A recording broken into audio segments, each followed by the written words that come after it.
Guys, I sure come at you today in Raid Shadow Legends with another champion guide. Welcome to the channel. Welcome to the video, guys. Today we have ELVA AUTUMNBORN, who, boy, was she a champion that I don't want to say underestimated. I mean, she looked really good when she was released to the game, but it took me a while to really unlock the full potential of this champion, at least on my account. So today we're going to talk about why she is so amazing. Really one of the better legendary support champions out there inside the entire game. But first, a few shout outs. We have Patrick Manshishi. Either way, I see that last name and I think Michinaki. That's what you know when you have a Freudian too much Raid Shadow Legends going on in your brain. This channel is perfect for players like me. You have no idea how many champs did you built for me. Please do a guide on ELVA AUTUMNBORN ASAP. Patrick, we got you covered, man. Patrick, also my middle name. None of you care, but there you go. Max got ELVA from that 3 Lego last CVC. Need to check her out how to build her. We got you covered here, Max. We got 7 Ghosts. You mind making a guide for ELVA AUTUMNBORN? Totally not saying this because I just got her. Well, congratulations. You got your hands on a tremendous champion, as I was just saying earlier. She is a Magic Affinity Sylvan Watcher legendary champion. She looks super, super cool. It's one of the first legendary champions released in the Sylvan Watchers faction, which is obviously the newest faction inside the game. I mean, aesthetically, she's like, I don't know. I don't even know what she's got going on. Like, there's no lore. There is! You know what, guys? It's a long one, but I'm going to read you all of the ELVA AUTUMNBORN lore at the end of this video, so stay tuned for that as well. We can actually find out what is the backstory of this champion. She's definitely cool looking. Again, Magic Affinity on the A1, Scepter of Thriving, attacks one enemy, plays a continuous heal buff for 2 turns on the ally with the lowest HP. A big version of continuous heal on the A1 for 2 turns is incredibly powerful. This is one of the few things that I overlooked on this champion. I kind of just breezed through this A1, but I did not realize how much healing that is on an A1 to the ally who needs it the most over the duration of an entire battle. Nature's Path, her A2, another great ability. We get the full cleanse, we get block debuffs, and we get increased speed, all for 2 turns. So, this is a unique ability. No champion in the game has an increased speed, a block buffs, and a cleanse, especially on a 3-turn cooldown. She's got them all. That's very, very powerful. We have a Sprouting Season. This is a 3-turn cooldown single target revive. So revives a dead ally 40% HP, 50% turn meter, increase defense, and increase attack on that ally for 2 turns. I love the increased defense. It gives them a little bit of survivability, some sustainability once you actually revive them. It's something that we always look for, and we definitely need it considering they're only revived with 40% HP. So there's the good and the bad of a revival. The bad is it's only a single target. It is only 40% HP. The good is that it's a single target, but it's on a 3-turn cooldown, and even though it's 40% HP, we have the increased defense. But wait, there's more. Her passive, a great heal. Heals each ally by 10% of their max HP at the start of their turn. Places a perfect Veil buff for 1 turn on the ally with the lowest HP at the end of this champion's turn. So now we have a Veil on the ally with the lowest HP and a continuous heal on her A1 for 2 turns on the ally with the lowest HP. So always giving survivability to the ally who needs it the most. What a great kit. And again, that passive heal, that's like a Siphi passive, a Scylla the Drake's passive. It's very strong in its own right because it happens at the end of every ally's turn. We also have increased ally speed in all battles by 19%. So an all battle aura, a speed aura at that, fantastic, man. Sign me up. Let's take a quick look at Hell Hades, where they rank her in terms of her expertise in various areas of the game. Arena defense, 5-star. Arena attack, 4-star. Clan boss, 5-star. Hydra. I'm not going to show you a Hydra run because I've already used my keys this rotation, I believe. But either way, she's amazing for Hydra. That A2 with the cleanse, block debuffs, and increased speed, and the revival, and the heals, it's really like 2 champions in one body. very valuable in Hydra.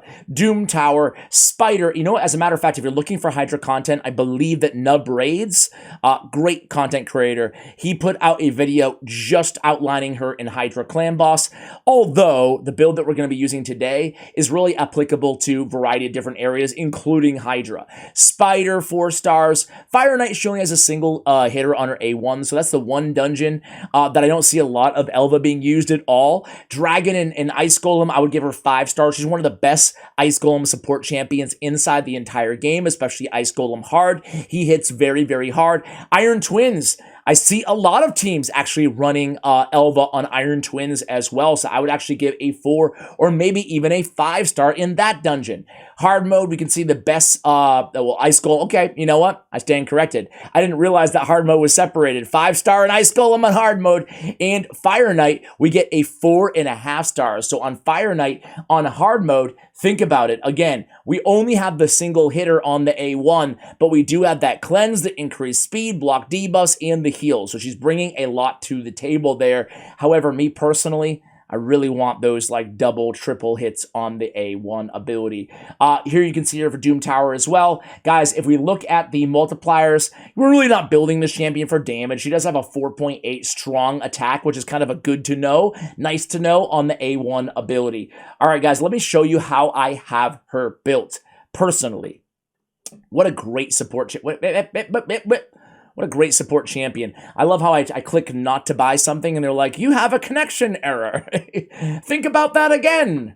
All right, guys, let's go ahead and go to recently used first.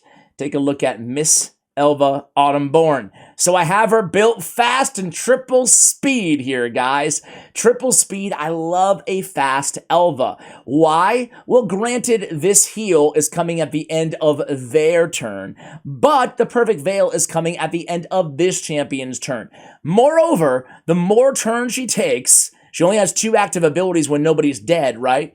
So the more turns she takes, the more cleanses, the longer we can have block debuffs and increased speed up on all of our allies, and it really starts cranking out these continuous heals off of the A1 ability. So I like to have her super, super fast.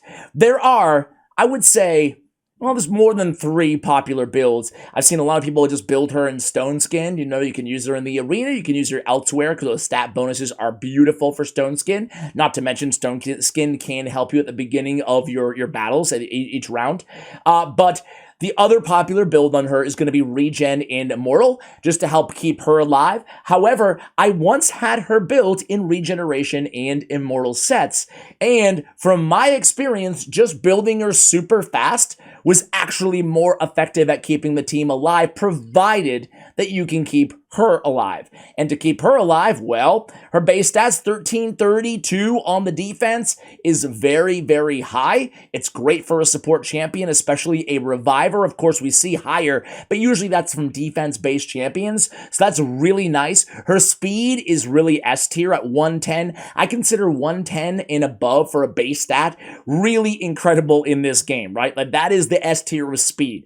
And then her HP is almost 20k. That's really nice as well. So I figured I can get by with just putting triple speed sets on her and just making sure I prioritize survivability on the gauntlets and the chest piece. So we have on the chest plate HP percentage, and then we have HP percentage as well on the gauntlets. You know what? Let's ascend these. Let's see if we can get more HP. We do. HP flat stat. We will take it. And then on the chest, let's get another HP. Why not? Let's see. We get defense flat stat.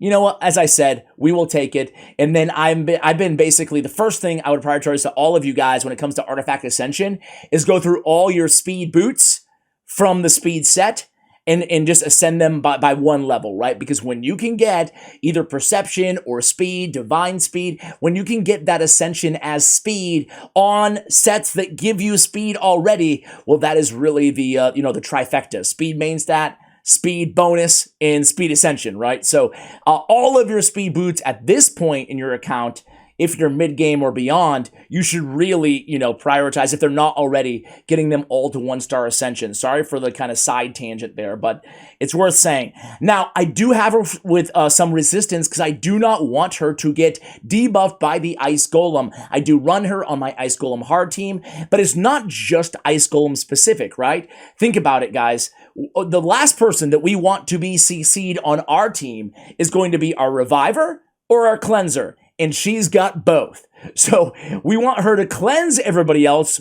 Ergo, we want her to resist everything that the opponent is throwing at us. Very important there. So building her with some resist is going to be a priority as well. I have resist on the banner, I have HP on the amulet, and I have HP on the ring as well. I got a nice trip roll of defense there as well. Obviously, this gear is pretty dang good on Elva here. It's not my best speed gear or anything like that, but I just looked for, I love the new priority on sets. Oh, it saves me so much time, man.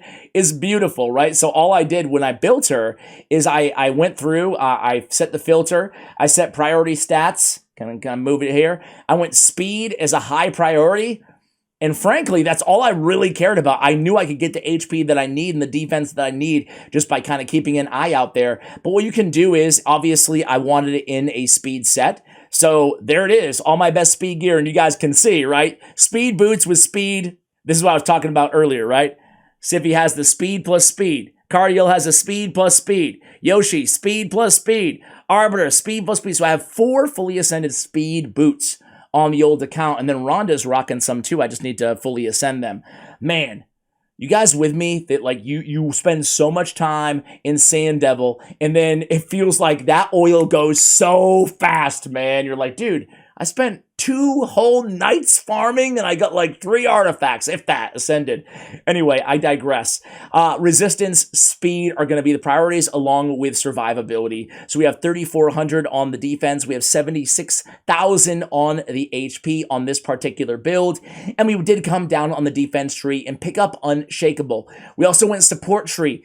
Obviously, Lay on Hands is not going to apply, nor will Healing Savior or Merciful Aid to the continuous heal. The healing masteries do not matter. I've mentioned this before, and every time I mention it, there's a few comments who are like, really? So I think it bears repeating every time that I do this, right? The only mastery that will benefit continuous heal is Lasting Gifts, giving you a chance, a 30% chance, at extending the duration from a 2-turn on that A1 to a 3-turn, thus more heal. Everything else is going to affect her passive, but that's it. We did also pick up Rapid Response, 30% chance of increasing the turn meter by 10% when a buff cast by this champion is removed or expires, and for obvious reasons, we came down and grabbed the Unshakable. As we talked about, we really want a lot of resistance on this champion. The Cycle of Revenge, turn meter increase, always a good option on our Revivers to get the turn meter increases. Again, we have it here in Rapid Response and Cycle of Revenge. I will note, if you already have enough resistance, on this champion, and you don't need to go for Unshakable, I would probably go for either War Master, come down the offensive tree, get a little bit extra damage out of my Elva, or more likely, in my case at least, I would probably come down with Timely Intervention, which is always a great mastery for your Revivers as well. It increases their turn meter by 20% whenever an ally drops below 25% HP. It can kind of get her ready to revive them or get her ready to heal them if they're still alive. So those are the masteries that I went with on this particular build. Again, there's a few different ways to build Elva, but I feel like at this point, we've kind of gone over all of them. I have Intimidating Presence as the aura. We get some nice defense, some nice HP, and we get the resistance as well. So I almost have it. Sure, it's a great to strengthen my team's aura. That's fantastic. But I almost just went after those stats, right? I mean, that's a lot of survivability on a 3-star, or excuse me, a 4-star awakening. Now, other options for this champion, you could even go with a rare blessing of Miracle Heal. What that's going to do is allow her to restore depleted max HP as well, along with her normal heals. Of course, you could also go with something like Temporal Chains on this champion, decrease enemy speed for each active buff they are under. You do pick up accuracy that way. Don't need accuracy on this champion, which is really, really nice, but the HP, survivability, and speed, if you're lucky enough to get it on 6 stars, is going to be very beneficial as well. You could go, if you're using her primarily in the arena, you could, I don't think that Polymorph makes sense on her anymore because after the nerf to Polymorph, you need accuracy, and we're not building her with any accuracy in mind. So those would be my favorite. You could also go Lightning Cage as another option for this champion. So quite a few routes you can go, both in terms of masteries and blessings on ELVA AUTUMNBORN. Let's go ahead, guys, and triple speed, nice and easy. Let's go ahead and show you some runs. So I want to start out with Ice Golem 10. I mentioned it. She is on my main Ice Golem Hard 10 team, and this is the squad. We have ELVA in the lead. She does have the intimidating presence, although we do have it twice on this team, not necessary. And then we have Walking Tomb Drang and some Seer activation. Of course, Kymar, Ghostborn, and Seer are all going to die when we get to the Ice Golem, and it's going to be a duo, Walking Tomb Drang along with ELVA. Now, it's funny, I mentioned this on a video, I think it was my speed farming video I had on the main channel. Maybe about 4 or 5 days ago, my best speed farm teams on all level 10 hard dungeon. And when I was recording that video, I mentioned to you guys that I previously ran Wither the Crowned along in the place of ELVA AUTUMNBORN. And my run was just not 100%. It was somewhere in the neighborhood of 75 to 80% success rate on stage 10. And if you know there's one thing that really annoys me, one mistake that I always point out when players make it, is running a team that's a little bit faster, but also having the champions in your collection to get it done a little bit slower, but with a 100% success rate. That way we're not throwing away energy, which is really the lifeblood of any account inside Raid Shadow Legends, right? Now notice all of these counterattacks are going to be just pumping out all of those continuous heals. Look at the continuous heals on Walking Tomb Drang. Look at the continuous heals now for 3 turns on ELVA. That is the lasting gifts that we've spoken about, extending the duration of the continuous heal. Now there's another one. You guys see what I'm saying? Now there's 3 continuous heals. I used to have ELVA. I thought that ELVA was one of the best healers, if not the best healer in the game.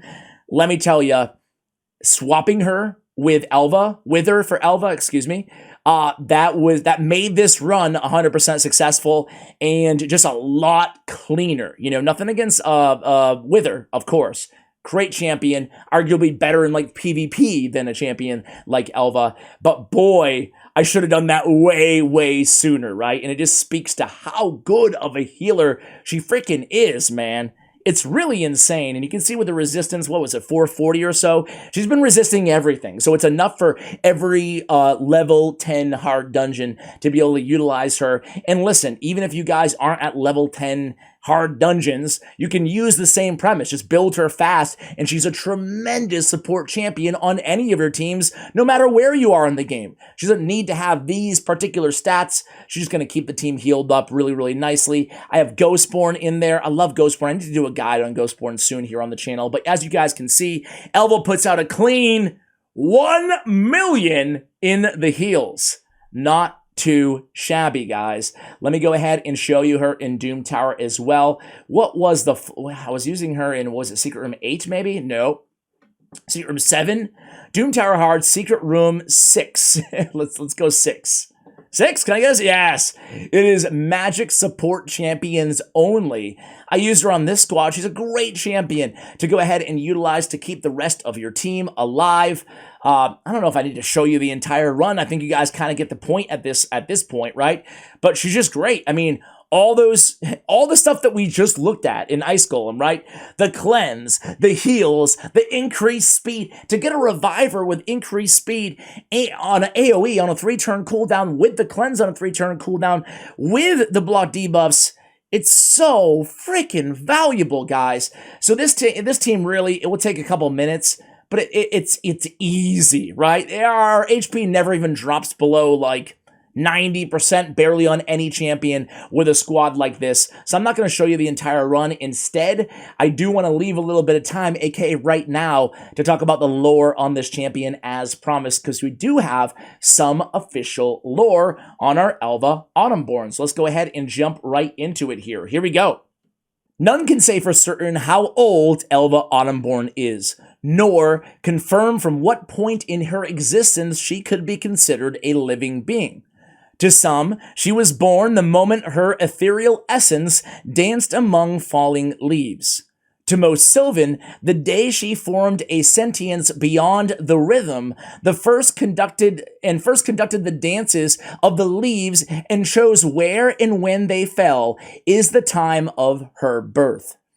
Most commonly, storytellers open the tale of Elva's long life speaking of the day a family of fey foragers heard her wailing winds in the branches and found her spirit mourning a tree that had withered and shed its leaves too soon. Feeling her grief as their own, these fae gathered the once verdant leaves and scattered them in twisting patterns around the roots of the dying tree. With their magic, they breathed a new bloom into the tree so that its leaves could once again be the dancers to Elva's song. From then on, Elva accompanied those foragers. Elva's form changed frequently in those early days. Once an evanescent wisp of the wind, she appeared in plants using vines and twigs to mimic the faces of those in her company. When words were not enough to help her, she sprouted limbs from branches to better assist the family with their tasks. She taught them how to sing in the flora of the mistwood, and they taught her how to revive those who had grown too tired or frail to dance.